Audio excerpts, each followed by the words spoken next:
nous avons tous la responsabilité redoutable de faire de la Côte d'Ivoire une nation unie, pacifique, fraternelle, soucieuse de son développement pour le meilleur avenir de tous ses enfants. Félix Houphouët-Boigny.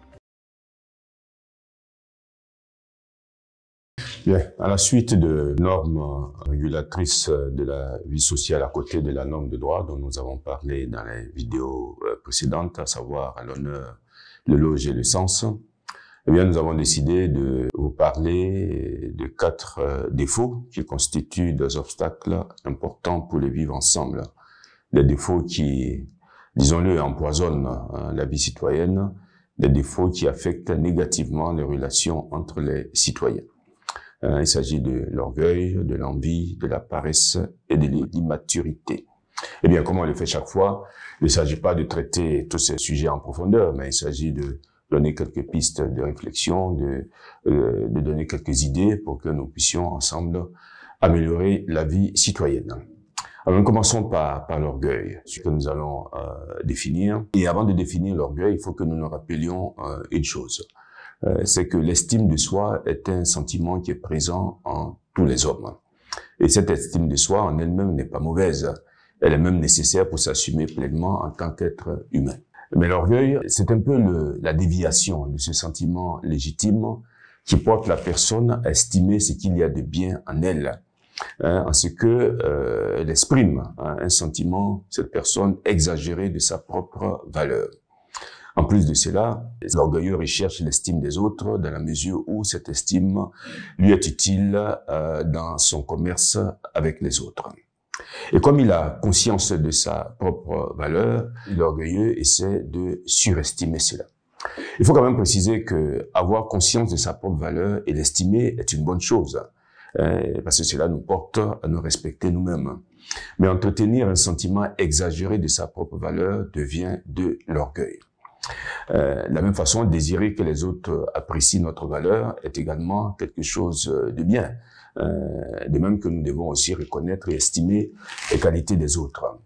Mais désirer et rechercher, parfois de façon âpre, que tous les autres nous admirent notre valeur, ça c'est de l'orgueil. Il faut rappeler 2 choses, 2 autres sens qui sont donnés au mot orgueil. En effet, l'orgueil est également défini comme un sentiment de dignité, de fierté légitime, et en ce cas, vous vous rendez compte que l'orgueil a pour synonyme l'amour propre. C'est ainsi que l'on dit qu'on peut cacher sa misère par orgueil. Et l'orgueil est par ailleurs défini comme un objet, un sujet de fierté, et là l'orgueil a pour synonyme gloire et honneur, et c'est dans ce sens que l'on dit, par exemple, que cet enfant est l'orgueil de sa famille. Alors l'orgueil qui nous intéresse ici, c'est la suffisance, c'est-à-dire ce sentiment exagéré de sa personne qui constitue un obstacle sérieux à l'exercice d'une citoyenneté responsable. Pourquoi? Bon, on va donner quelques raisons.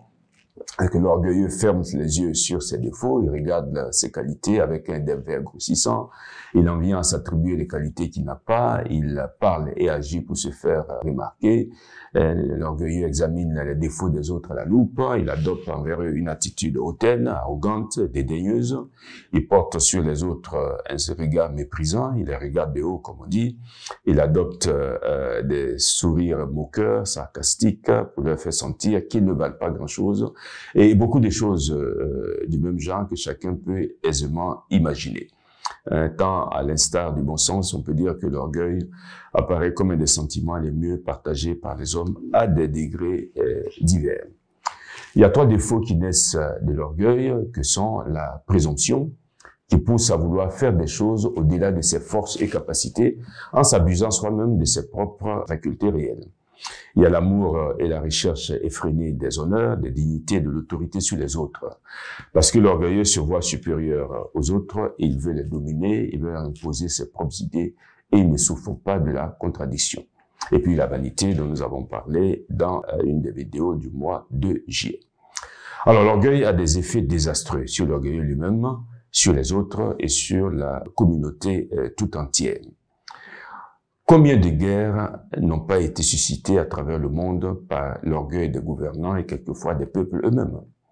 Combien de divisions pénibles dans les familles? Combien de haines entre les particuliers ne doivent-elles pas être attribuées à l'orgueil? et que des rapports difficiles dans le milieu professionnel sont dus à ce défaut. La liste des méfaits de l'orgueil est longue. C'est pourquoi nous devons tout faire pour combattre vigoureusement ce défaut qui est en nous, en cultivant la modestie et l'humilité auxquelles nous consacrerons un peu plus tard des vidéos. Pour l'heure, indiquant seulement que nous devons éviter de nous enfler d'orgueil, de ne pas nous prendre pour le centre de la terre, ni pour son nombril, pour le dire de façon métaphorique. Gardons en tête ces deux proverbes qui sont très importants pour notre vie personnelle et notre vie en communauté. Lorsque l'orgueil va devant, honte et dommage le suivent. Et puis le deuxième proverbe, c'est que l'orgueil précède les chutes. Et cela s'est vérifié à travers le monde par tous les temps.